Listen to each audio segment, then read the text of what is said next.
Okay, this is my video, follow-up video, uh, relating to watch collecting, and I want to use this example of a Swatch watch, which is known as the Nicholson. They were made between 84 and 85, had this since 85, they were released spring 85. I think it's got some association with Jack Nicholson. Don't know if he wore a similar sort of watch, but bought this for about £35 at the time. It's now worth about 150. You see a lot of them on the internet. They're not difficult to get hold of. Nice dial. You can tell by looking at the serial number that it was made in 84, so this must have been one of the really early batch. But Swatch watches, of course, are very popular watch to collect. There's a little bit of money to be made with them, but not generally that much. So they're not that expensive to start off with unless they're really rare run. This is my Pulsar. This is a discontinued watch made by Seiko. It's got a pulse. It's got a Seiko movement. See the back there. Looking at the serial number. It's made in 2008. I think these were discontinued in about 2012. Rare watch this because they are military issue. They were issued to the British Armed Forces mainly. In fact, I've only actually seen military personnel with the grey black face, not the green face.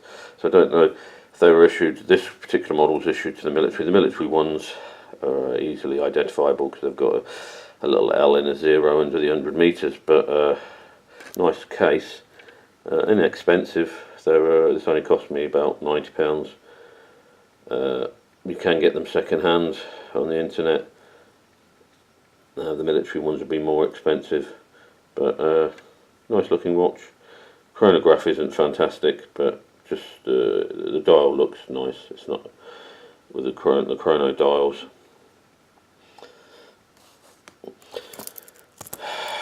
This particular watch is Diver's watch, made by the Military Watch Company. Interesting company. They've been going since I think the 1960s. Whether this is made in China and assembled in Switzerland, I don't know. It uses a Japanese Seiko movement.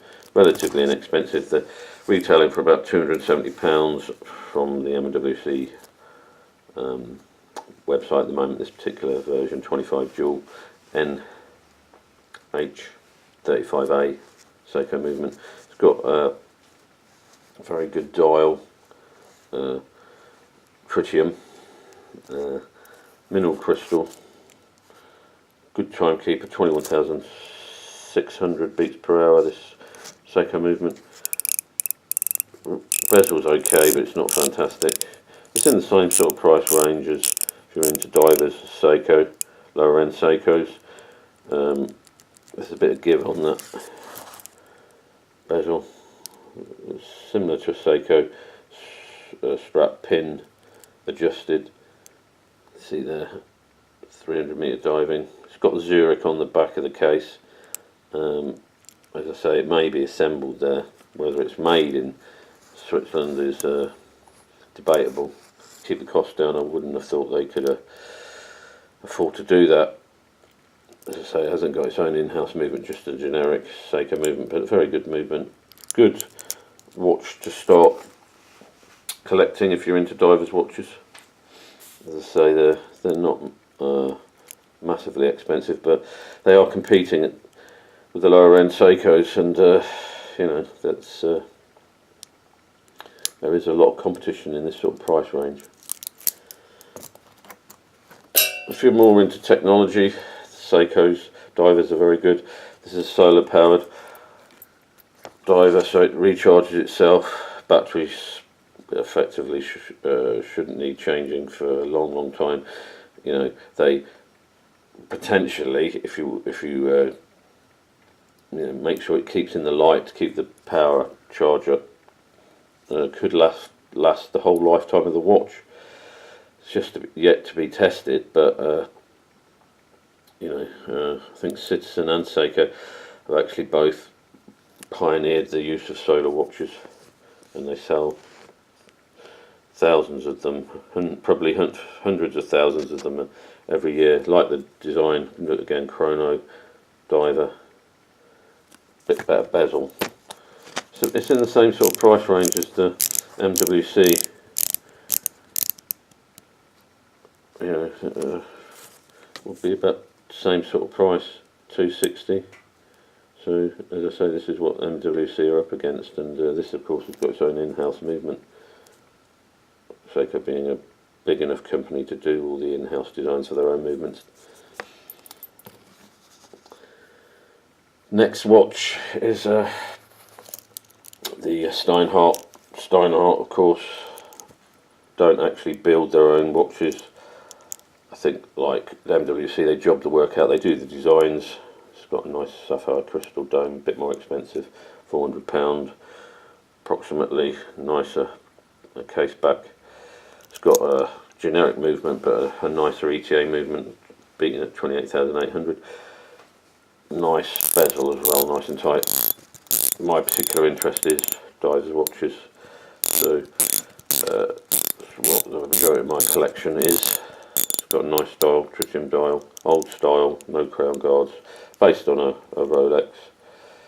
It's got nicer strap. It's not the pin, but the actual screw adjusters. No diver's extension though. The strap is okay. The watch itself sits quite nicely on the wrist.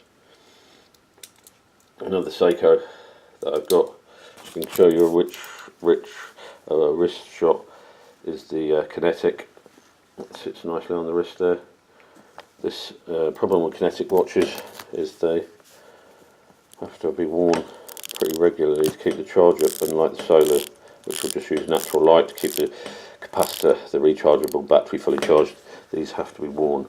But it took Seiko 20 years and over 200 prototypes to perfect this watch, and they're the only company that still make them. Other companies have tried. They've made Kinetic watches but haven't made a success of selling them.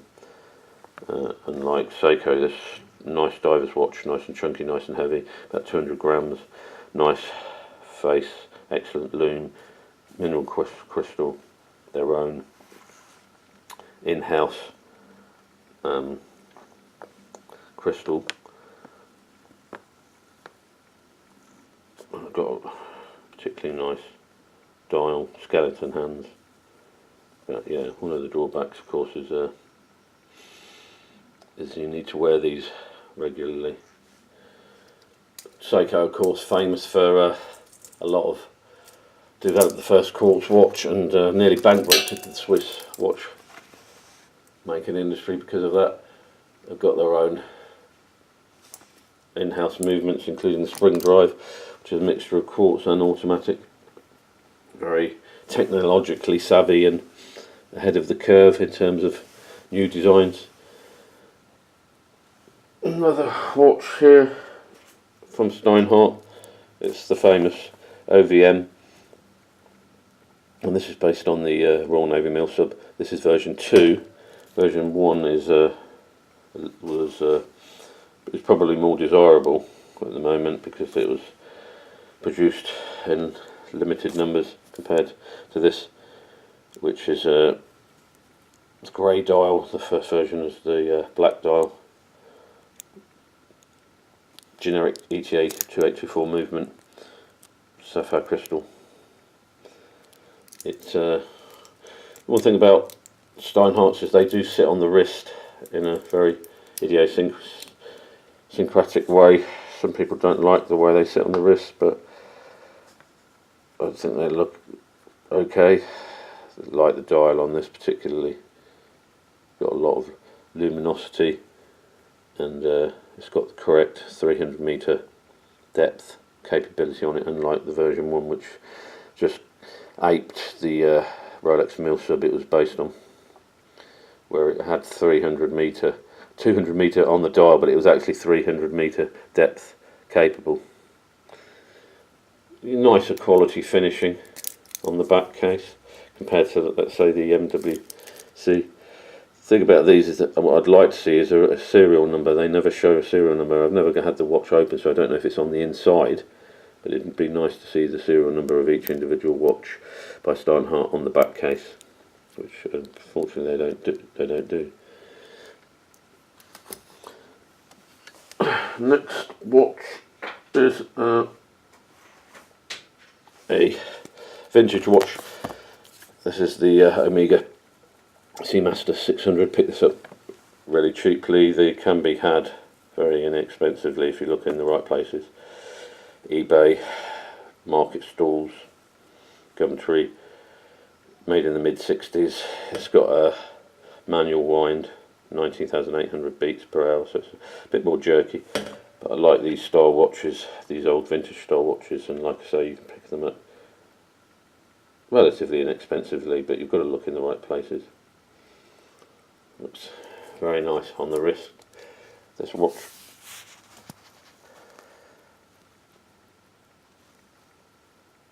Very nice dress watch. So you've got to decide what you want to do. If you're watch collecting, you can be very eclectic and have a mix with different styles like me, or you can obviously I'm sticking to divers watches because that's what I like the look of. Seiko make loads of them. I mean, this one is quite an old watch. It's got the Pepsi bezel, made in the early 90s. I remember buying it in 92.